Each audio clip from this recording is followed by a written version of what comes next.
मी आता काल परवा बऱ्याच ठिकाणी फिरलो. मी MP मध्ये गेलो, तुमच्या खजुराहोला गेलो, त्या ठिकाणून मी अयोध्येला गेलो पाहिला, मूर्ती पाहिली, मंदिर पाहिलं, पण परमेश्वर नाही पाहिला. मूर्ती पाहिली, देखावा पाहिला, माणसाची बनवलेली कला पाहिली, पण परमेश्वर नाही. मी त्या परमेश्वराला नमस्कारही नाही केला. नाही केलं तर माझा अहित व्हायला पाहिजे होता. पण मी सुखरूप घरी आलो. माझा गाडीचा टायरही पंक्चर झाला नाही. 4,500 किलोमीटर त्या ठिकाणी मी अयोध्येच्या नंतर मी मथुराईला गेलो. त्या ठिकाणी कृपालू महाराजांनी 54 एकर मध्ये एक मोठं मंदिर बांधलं आहे. त्याचं नाव प्रेम मंदिर, शंकेचा तुमच्या कृष्णाचं मंदिर. आणि त्या कृपालू महाराजांनी तसे 3 मंदिरं बांधलेले आहेत. हे काही डोंगर इकडचा इथला अगदी 2 कुठे मला माहित नाही, पण त्या माणसाने त्या ठिकाणी स्वतःच्या फोटो लावल्या, चांगला देखावा केला आणि परमेश्वराचं ज्यांनी त्याला प्राप्त केलं असा तो श्रीकृष्ण त्याचं मंदिर त्यांनी बांधलं. पण तरी पार्किंग बांधली नाही. आमची गाडी कुठे पार्क करायची? तुम्हाला जिथं पार्किंग भेटेल तिथं पार्किंग करा आणि तिथून मग पायी या त्या ठिकाणी आणि मग तो परिसर तुम्ही फिरू शकता. आणि फरक सांगतो तुम्हाला की महानत्यागी बाबा जगदेवजी आणि इतर गुरुमंडळी त्या ठिकाणी पाहा की त्यांनी चित्रावर त्या भिंतीवर मोठ्या मोठ्याने देखावे केले आहेत, मोठे श्लोक लिहिले आहेत जे आपल्याला समजत नाही. त्यांनी का लिहिलं हे आपल्याला समजत नाही, तर आपण का त्याला गुरु मानणार आहे? आपण का त्याला गुरु मानणार? त्यांनी पुस्तकं लिहिल्या. मी 2 पुस्तकं विकत घेतल्या. माझी बायकोने घेऊन टाकत, मी वाटत घ्यायला. अरे का वाचतात ते बोर्ड समजतच नाही मला. घेतल्या मी पाहू हळूहळू वाचतो आपण. पण त्यांनी असं केलं ते भले त्यांनी परमेश्वराला प्राप्त केलं असं, इतर लोकांचा गुरु राहू शकते तो, पण महान काही बाबाजींनी काय केलं? आम्ही गोर गरीब अशिक्षित लोक जे आहोत त्याच्याकरता सोप्या भाषेमध्ये तत्व शब्द नियमाची नियमावली बनवून दिली आहे.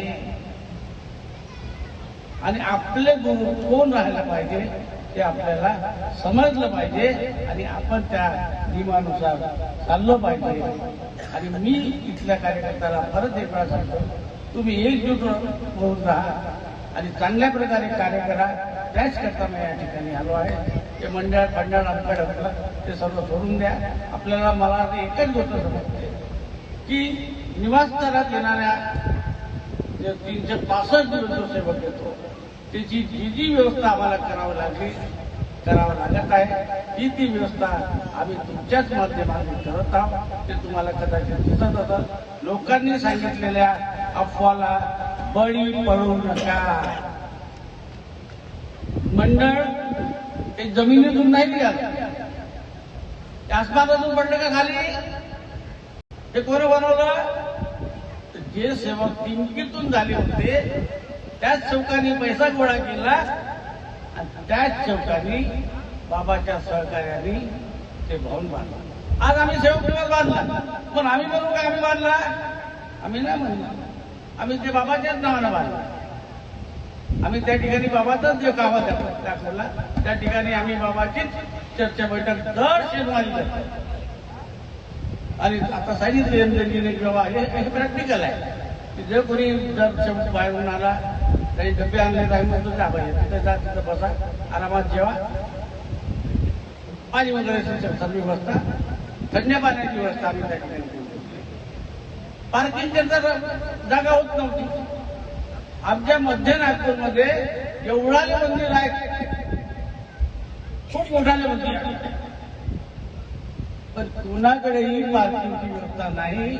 नागपूर शहरामध्ये पानतेली बाबा मंदिराचं घर जे उगमस्थान आहे परमेश्वराचं, त्या ठिकाणी पहिली पार्किंग, तरी प्रायव्हेट पार्किंग, संस्थांची पार्किंग त्या ठिकाणी तुमच्या सहकार्याने त्या ठिकाणी झाली आहे. या गोष्टीचा तुम्ही खरोखर मांडे व्हा आणि उगमस्थान संस्थान. आता मला एक सांगा, एखाद्या कार्यकर्ता वाईट कृत्य करता, आता जसं तुम्ही सांगितलं त्या साकोऱ्याबद्दल, अशा एखाद्याने काही वाईट कृत्य केलेल्या संस्थांनी त्याला काढून टाकलं, मग संस्थांच्या इतर कार्यकर्त्याचं काम काय आहे? तुम्हाला लुभवण्याकरता त्यांनी जेवायला बोलावलं, आपला वाढदिवस बनवला, मटण शिजवलं, जे काही शिजवलं होतं, तुम्ही त्याच्या घरी खाल जायला पाहिजे का? सांगा तुम्ही. काऊन देता? काऊन देता? हे असंही उत्तर राहिलं तर आम्ही थोडं कडक तवाव चाललं. या पद्धतीनं आता तुम्हाला सांगितलं की या एमपी परिसरामध्ये मी महाराष्ट्राच्या दुसऱ्या कार्यकर्त्याला दखल देणार नाही.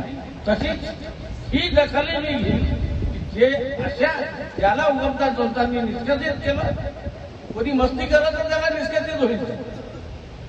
बाबाच्या नियमानुसार चाललं तर तो संस्थांसोबत राहील, नियमाच्या बाहेर जाईल त्यालाही बाहेर जावं लागेल. तुम्ही कार्यकर्त्याला सांगतो की तुम्ही मस्तीत येऊ नका, बाबाच्या नियमानुसार ध्येय धोरणानुसार कार्य करा आणि या मार्गाला पुढे वाढवण्याचा प्रयत्न करा. एवढं आपण मला नाही बोलवलं, मी तुम्हाला सांगितलं की ही बैठक करा, कारण मला या ठिकाणी एकत्रितपणा हा पाहायचा होता. इथं कुणाचा डिस्टर्बन्स होत आहे तेही मला पाहायचा होता आणि त्याकरता आपण ही चर्चा बैठक आयोजित केली. त्याबद्दल आपण त्या सर्व सेवकांना, कार्यकर्त्यांना मी धन्यवाद देतो आणि मी आपल्या वारीला विराम देतो. सर्वांना माझा नमस्कार.